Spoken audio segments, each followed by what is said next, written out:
Coming up on the County Line, an update on the arrest of 8 individuals responsible for a rash of arsons.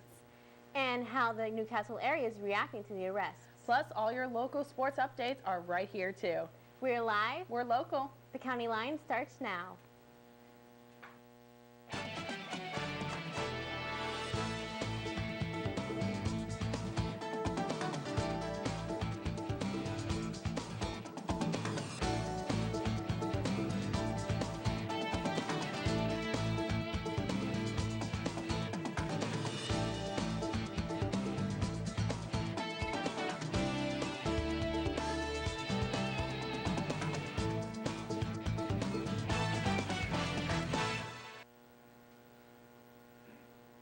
Good evening and welcome to the County Line. I'm Allison King. And I'm Laurel Sprague. 8 people have been arrested in relation to a rash of arsons that happened in the Newcastle area over the past 2 years. Police Chief Tom Sansone hopes that the city can now move forward now that there has been a break in the case. Here is what he had to say. We're not finished yet. Naturally, until they all get solved, we wouldn't be finished, but we don't feel that these individuals did all the fires, but we also don't feel that they only did 12. So we're somewhere in the middle. The last fire was probably approximately a month ago or so that involves this case.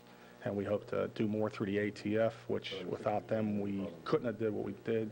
They had the manpower, they come down and assisted. In 6 weeks, we did approximately 50 interviews with people, witnesses, suspects, if not more.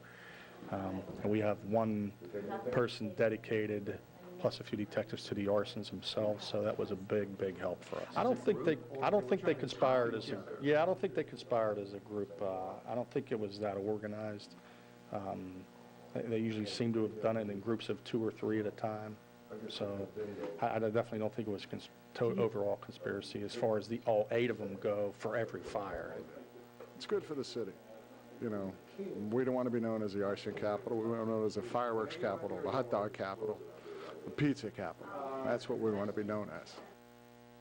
Newcastle Mayor Anthony Mastrangelo says although he's thrilled about the arrest, he still worries that there could be other suspects out there involved with the arsons.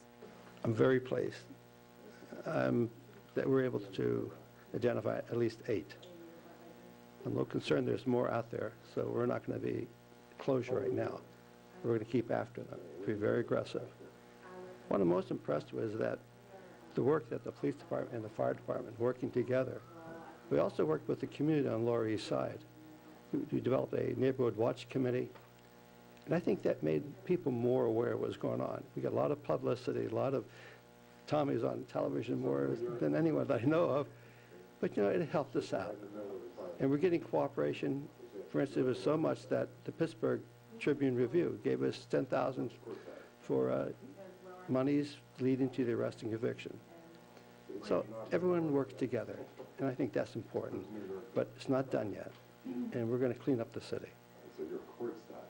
The multiple arrests stirred up various reactions within the community. Lori Emery, a Newcastle resident, tells us her reaction to the arrests.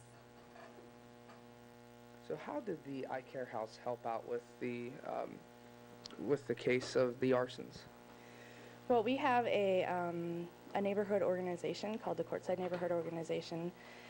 We had a pastor come in about June when the fires kind of started back up this year, and he's kind of led them to develop a neighborhood watch, and we did some patrols, and like the police chief said, they actually got a lead on a call that one of the neighbors in the area made. We have a good start on this. There haven't been any fires in the last couple months, and that's been a plus. So, you know, hopefully it'll continue. Hopefully the police and the fire department work together and actually catch more if there are more and there's no fires in the neighborhood. That would be a plus. That would be great. I'm excited. I think this is huge. I think the neighbors have something to be really excited about, although the investigation is ongoing and there always could be more. I think our neighbors can feel proud, and maybe that'll help us as staff at the I Care House get some more things done that need to be done. The media has been following the arsons over the past few years, but not all publicity is good publicity. Police Chief Tom Sansone tells us how the media may have encouraged some of the fires. Most certainly did. You know, that was a problem from day one, because I believe that the public has a right to know what's going on, and that's why we need the media. But on the other hand, it fuels the fire, so to speak, of arsonists and other people that do other crimes also. But cases of arsons, it's been determined that a lot of them like to see and hear about themselves and see what they did. Stay tuned for a quick look at Election Day. And how the recession is affecting the small town of Sharon. More County Line is on the way.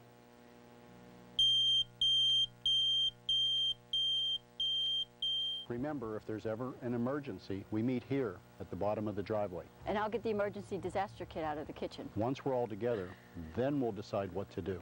But what about Fido? What about Fido? The Lawrence County Humane Society reminds you to include your pets in your disaster planning. Make sure that your pets have identification tags that include your phone number. To find out more about how to protect your pets in a disaster, contact the Lawrence County Humane Society.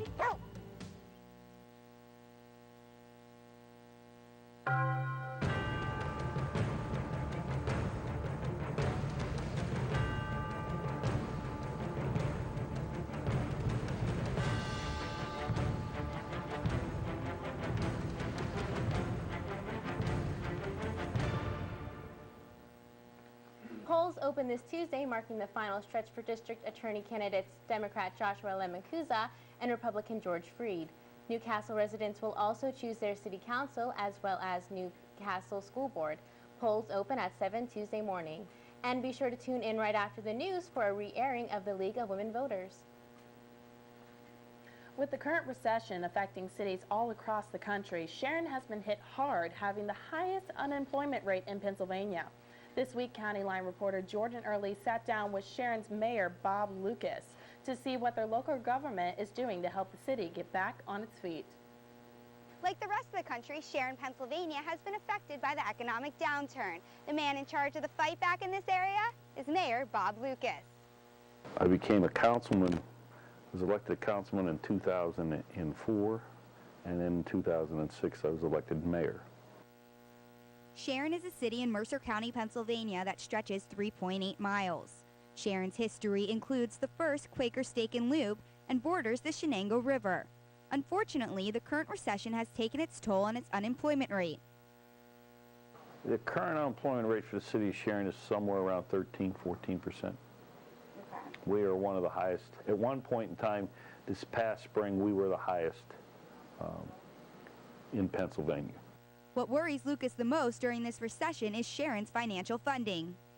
Well, as mayor, one of the things I'm always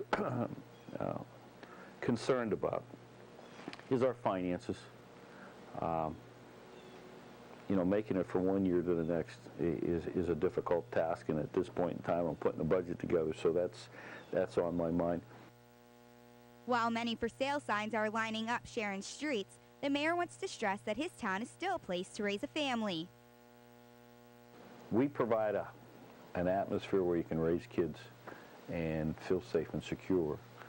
And I think, I believe that small town America is going to come back, especially after this recession we're going through. As mayor of Sharon, Lucas has always had a positive outlook on situations while in office, but his term is shortly coming to an end. I'm the last mayor of the city of Sharon. In 2008, a new form of government was voted in, home rule, and under the home rule charter that was passed, there won't be an elected mayor, treasurer, or controller. The new form of government takes over in January, and Bob Lucas returns to his life as a citizen of Sharon, Pennsylvania. Reporting for the County Line, I'm Jordan Early. New Wilmington residents are putting the final touches on their costumes for Halloween this Saturday. Trick-or-treating for the borough will run from 2 to 4 in the afternoon on Saturday, followed by the Kiwanis Halloween Parade at 5:30. Stay tuned for our county close-up on a local animal relief fund with reporter Adam Plyler. And following that, we'll have all the local sports highlights, and more County Line is on the way. Everyone should have a plan for what to do if disaster strikes. And if you have pets, you should have one for them too. Always have up-to-date identification on your dog or cat. Keep current color photos of your pets with the rest of your emergency supplies. If you know danger is coming, get your dogs on a leash and your cats in a carrier as soon as possible. Remember, your pet is safest when it's with you. This message brought to you on behalf of the Lawrence County Humane Society.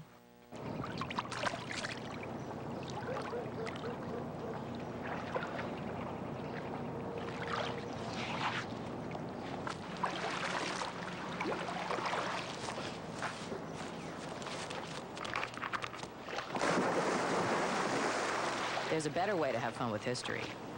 Visit americaslibrary.gov. Log on, play around, learn something.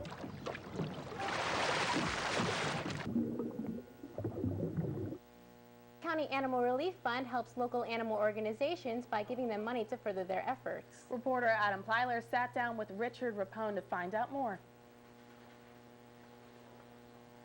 Welcome to the County Close-Up. I'm Adam Plyler. Today I have the pleasure to sit with Lawrence County Treasurer Richard Rapone and Lillian Germain. Thanks for coming today. Thank you very much, Adam. It's a pleasure to be here. Thank you.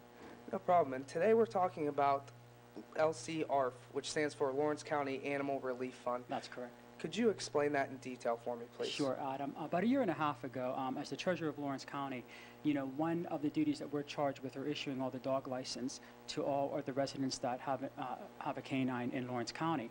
So I was attending one of the commissioners' meetings, and there was a handful of very concerned citizens who their mission was to somehow hire an animal humane officer in Lawrence County because there were so many calls coming into the county that were going unanswered. So we did some research, and the commissioners had their assistant deputy do some research to see if the county can indeed hire that position. And because we are a fifth-class county, we did not have that power to do so. So we knew what we couldn't do.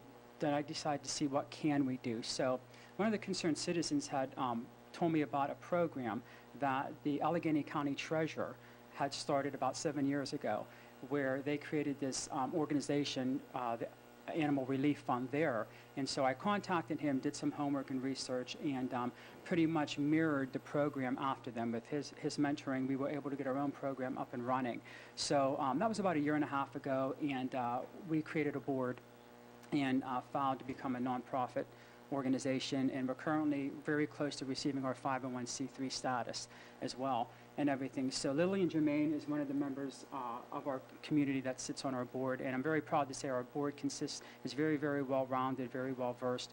We have 3 attorneys. We have representation from the other nonprofit organizations in Lawrence County, such as Promises for Pets, Susan Papa, the Lawrence County Humane Society, Susan Miller, and Forever Family. It's a cat adoption agency out of Elwood City. Linda Lido and Lorraine Vasiri, they sit on our board as well. And the current district attorney also sits on our board too. We have a city policeman, because there's many different areas of animal abuse that we need addressed, and we feel this board really handsomely represents all of those areas. Now, how did you guys come up with the board of directors? Were you holding interviews, or how did you come up with the with the different people on there? No, you know what, we had different meetings, and some of the concerned citizens asked to sit on the board as well, and then we went out and just did some, I talked to people, I thought of people, and just seeing if they'd be able, be very interested in coming and lending their expertise to our board, and that's pretty much how we evolved. Now, with the election of the new district attorney, will that deter from this project, or will he help whoever it may be? Will he help this project? No, whoever is elected will tremendously help this project, because with both the A candidates being interviewed, they both have pledged to get involved with our organization. And see, currently right now, one of our missions was to raise enough funds to go out and hire such a position. Okay, both district attorney candidates have pledged to get involved to where they would place that position under the district attorney's umbrella. And that's honestly where it should be, Adam, because they're the ones that are going to be responding to the calls and, most importantly, prosecuting, because our goal is zero tolerance of animal abuse here in Lawrence County.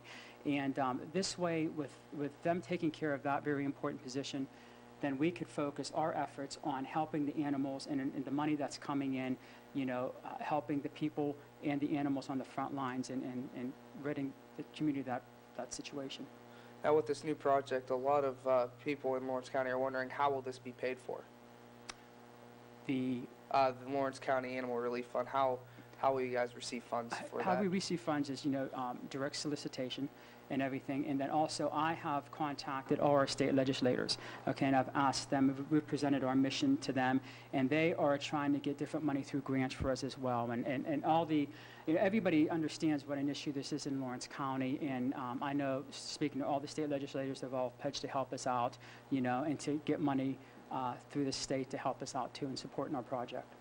Now, Lillian, this question is for you.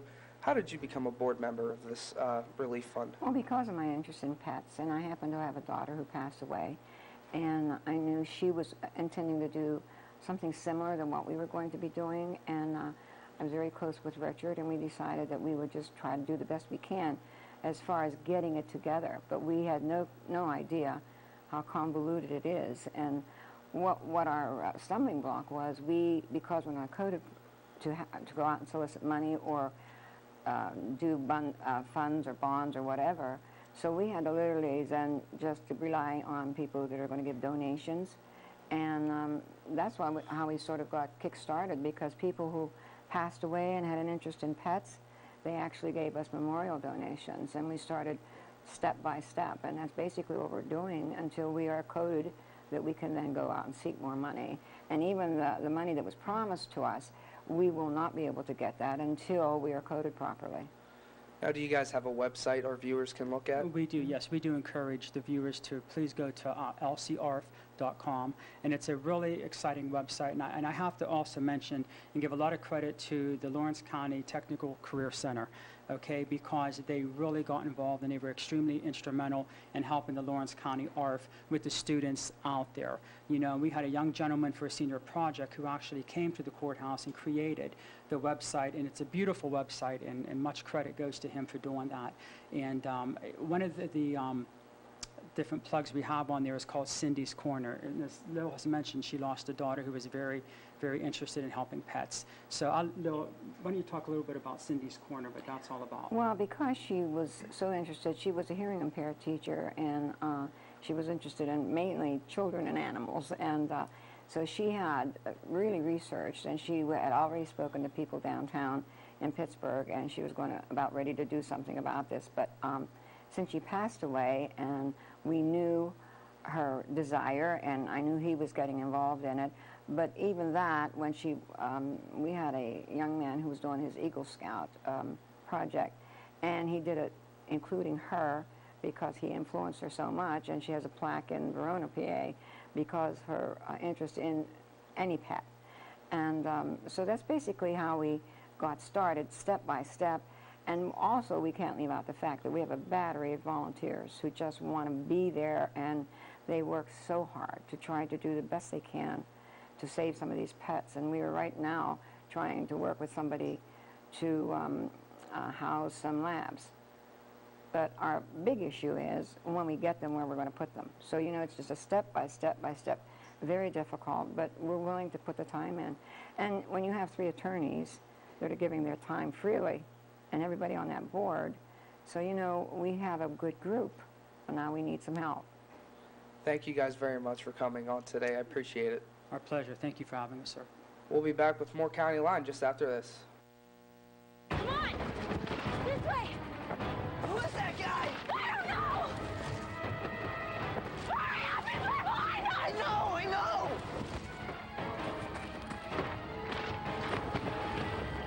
Come on, get up! 407 years ago. Think history is a little scary? Then log on to loc.gov and see how much fun it can be. The Library of Congress at loc.gov. Can I help you, sir? Found these over by the stairs. Okay, thank you. What are they? Love handles. Lots of people lose them taking the stairs instead of the escalator.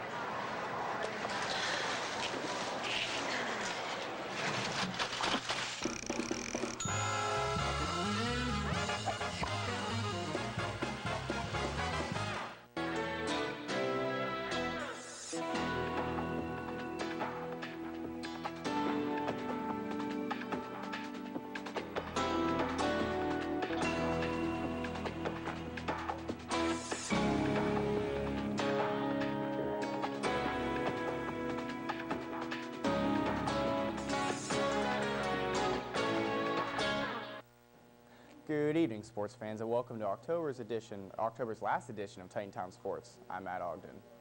The Wilmington Greyhounds were looking to make it 3 straight this past Friday as they traveled to Titusville to take on the winless Rockets. Titan Town Sports reporter Ryan Hitchcock has all the action from the game.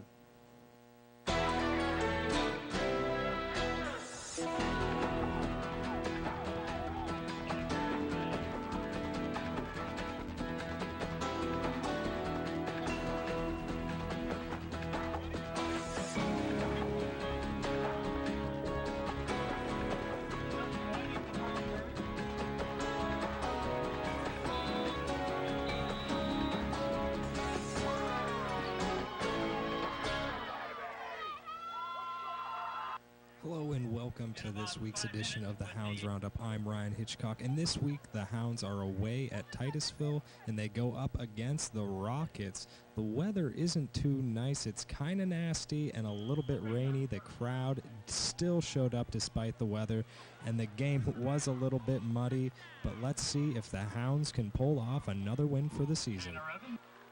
The Hounds start strong as DeMetal hands the ball off to Whiting. He finds a path on the outside of the field. I lost him there for a second. Then he runs all the way down into the end zone. The Titusville Rockets try to catch him, but he is just too far gone, giving the Hounds a lead of 6-0.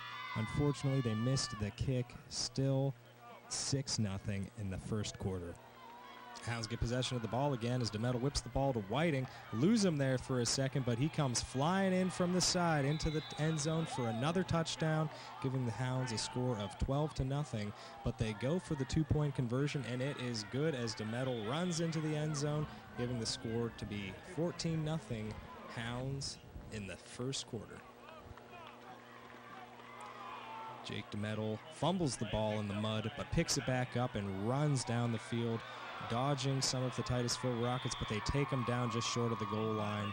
On the next play, though, the weather does seem to slow up the Hounds as when DeMetal gets the ball, it's loose on the ground, and the Rockets get possession of the ball. That is the end of the first quarter. Jake's trying to explain himself, saying, you know, the weather's slippery and he just needs to use 2 hands to keep a hold of that ball. But the Hounds get the ball again as the Titusville Rockets are forced to kick away, and then Whiting runs into the end zone and gets another touchdown for the return, giving the Hounds a score of 21-0 still in the second quarter.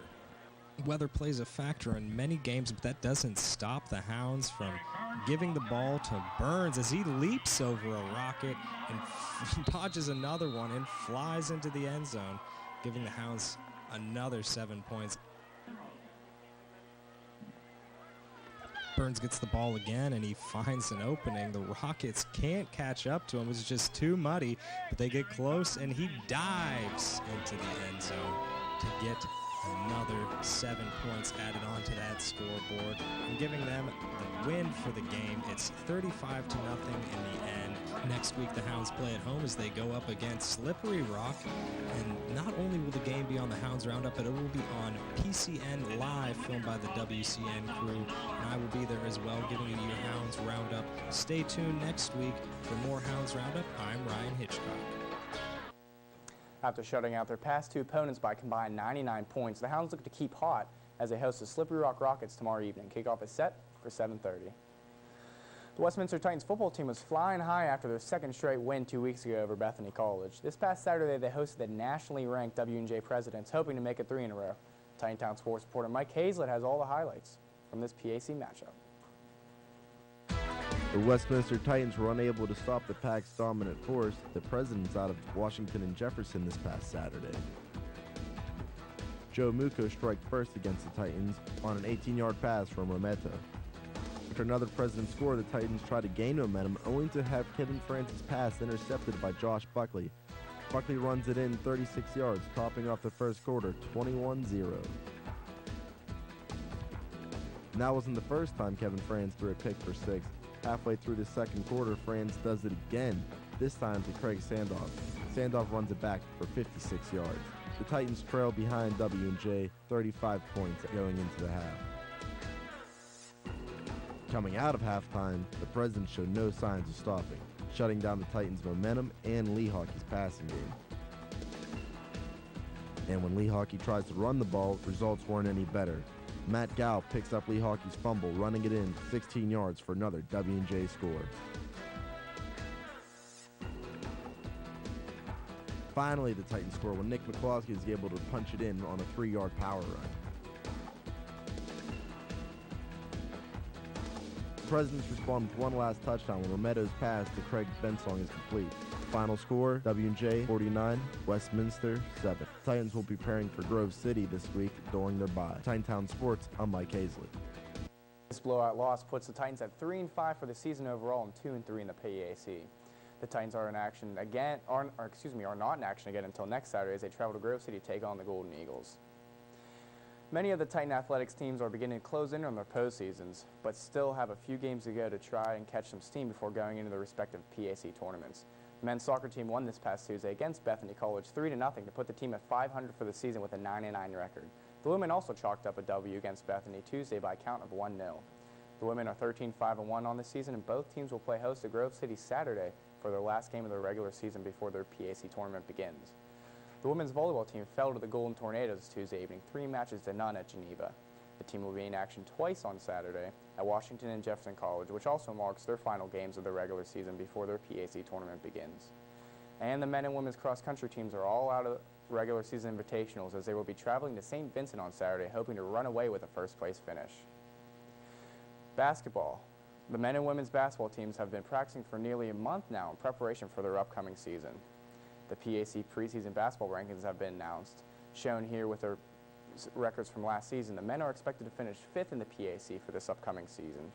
The women are riding on their coattails as they are expected to finish 5th as well. The teams tip off their seasons when they look to take on Mount Union Raiders in mid-November. This week's SAC athlete is a champion of her sport. Hillary Newman won the #2 singles title last week at the PAC Women's Tennis Championships. This is Hillary's second career singles title as the #2 seed in the tournament. She took down 3 opponents en route to her crown. Newman was also honored with the women's tennis second-team All-PAC for pairs, along with her partner Rachel Jack. Congratulations to Hillary and the whole women's tennis team on their second-place finish at the PAC tournament. Moving on to professional sports, the defending Stanley Cup champions got another win last night as captain Sidney Crosby recorded his first hat-trick of the season and 4th of his career to push the Pens past the Montreal Canadiens by a count of 6-1. And news in football, the Steelers have the week off as they look to rest up during their bye week in preparation for the currently undefeated Denver Broncos in 2 Mondays. Over in Cleveland, though, the Browns are in action as they are set to take on Jay Cutler and the rest of the Chicago Bears this upcoming Sunday. Kickoff is set for 1 p.m. Well, another week of sports is in the books. Thanks for tuning in to Titantown Sports, and you stay classy, Lawrence County. Don't touch that dial. More County Line is on the way right here from WCN. One day these rats were playing in the woods. One of some matches and that's no good. So the gorgeous force is what you decide. Don't play with matches. Don't play with fire. Yeah. Only you can prevent forest fires. Fire. What do you got there, Dave? Looks like someone's thunder thighs. They must have lost them playing in the snow with their kids. Let's get back to work.